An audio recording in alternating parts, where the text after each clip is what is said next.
안녕하세요. 오늘은 오랫동안 연락 없던 사람에게서 갑자기 연락이 왔을 때에 대해 얘기해 보려고 해요. 노년에 오랫동안 연락하지 않던 사람이 갑자기 연락을 해올 때는 대개 다음에 세 가지 이유가 있습니다.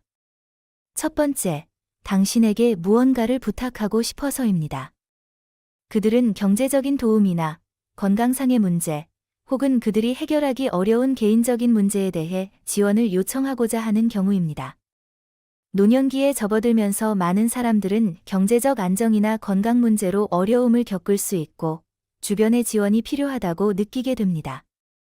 예전에 친밀한 관계였던 사람들에게 도움을 청하는 것은 자연스러운 일이기도 하지만 이럴 때 중요한 점은 그 요청에 응답하는 것이 과연 내가 감당할 수 있는 일인지를 신중하게 고려하는 것입니다.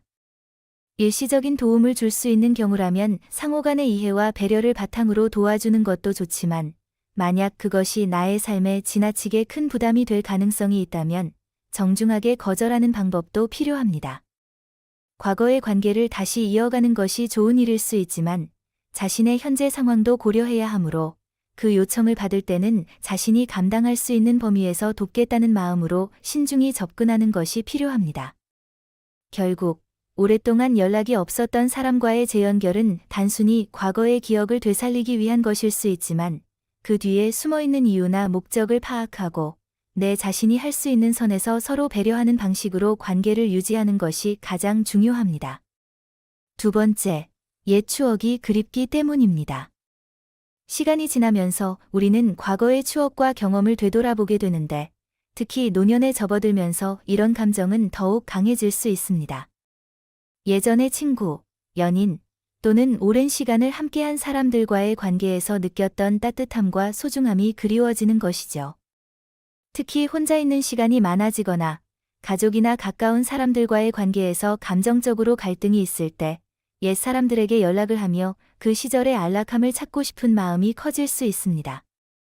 이는 그 사람이 과거의 나쁜 기억보다는 좋은 추억들을 떠올리며 그 당시에 순수했던 감정들을 다시 경험하고 싶어하는 자연스러운 마음일 수 있습니다. 하지만 이런 연락이 항상 긍정적이고 단순히 옛 추억만을 담고 있다고 볼 수는 없습니다. 즉, 그 사람은 단지 현재의 공허함을 채우고자 하는 마음에서 연락을 해온 것일 수도 있습니다. 이런 연락이 갑작스럽고 의도치 않게 부담스러울 수 있지만 그 사람의 입장에서 보면 다시 연결되고 싶은 감정이 있을 수 있다는 점을 이해하는 것이 중요합니다. 결국 오랜만에 연락이 오는 것은 단순히 옛 추억을 그리워하는 것 이상의 의미가 있을 수 있습니다.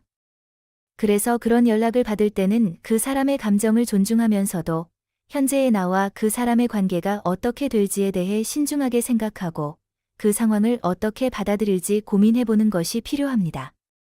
세 번째, 당신과 해결하지 못했던 문제를 풀기 위해서입니다. 노년에 들어서면서 사람들은 자신의 삶을 돌아보게 되고 그 과정에서 과거의 불편한 관계를 회복하거나 정리하려는 시도를 종종 합니다. 특히 인생의 후반에 접어들면서 과거의 갈등 관계에서 벗어나지 못한 채 살아가는 것이 점점 더 힘들어질 수 있기 때문에 결국 문제를 해결하려는 마음이 커지게 됩니다. 그때 연락을 해오는 것은 단순히 자신의 감정을 정리하고 싶다는 욕구일 수 있습니다. 그 사람은 아마도 시간이 지나면서 자신이 미처 다 하지 못했던 말을 전하고 싶거나 서로 간에 풀리지 않았던 감정을 덜어내고 싶은 마음일 것입니다. 그런 연락을 받았을 때 그 사람의 입장에서 보면 그 미완성된 문제를 해결하는 것이 중요한 일일 수 있습니다. 그러나 그 문제를 풀고자 하는 노력에 대해 당사자인 당신은 신중하게 접근할 필요가 있습니다. 그 사람의 연락이 과거의 불편함을 다시 떠올리게 할 수 있기 때문에 그 상황을 어떻게 처리할지에 대한 고민이 필요합니다. 해결을 위한 대화가 이루어질 경우 과거의 오해나 갈등을 제대로 풀 수 있는 기회가 될 수도 있지만 그렇지 않다면 다시 한번 감정적인 부담이 커질 수 있습니다. 이처럼 노년에 갑자기 연락을 받는 것은 그 사람의 진지한 감정에서 비롯된 것이므로 그 이유와 상황을 충분히 고려하고 나서 어떻게 반응할지 결정하는 것이 중요합니다. 이를 통해 과거의 미완성된 관계를 풀 수 있는 기회를 만들거나 그것이 새로운 갈등을 초래하지 않도록 주의할 수 있습니다. 우리는 인생의 길에서 수많은 사람들 만나고 이별을 합니다. 어떤 사람들은 잠시 당신과 동행하지만 어떤 사람들은 당신과 평생 동행하기도 합니다. 오랫동안 연락을 하지 않았던 사람들에게는 갑작스러운 연락이 그저 그들의 인생 여정에서 한 가지 사건일 수도 있습니다. 우리는 주변 사람들과의 인연을 소중히 여기며 매일매일을 잘 살아가야 합니다. 인생은 짧으니 주어진 모든 순간을 소중히 여기세요. 구독과 좋아요는 저에게 큰 힘이 됩니다. 감사합니다. 다음에도 재밌는 인생 이야기로 돌아올게요.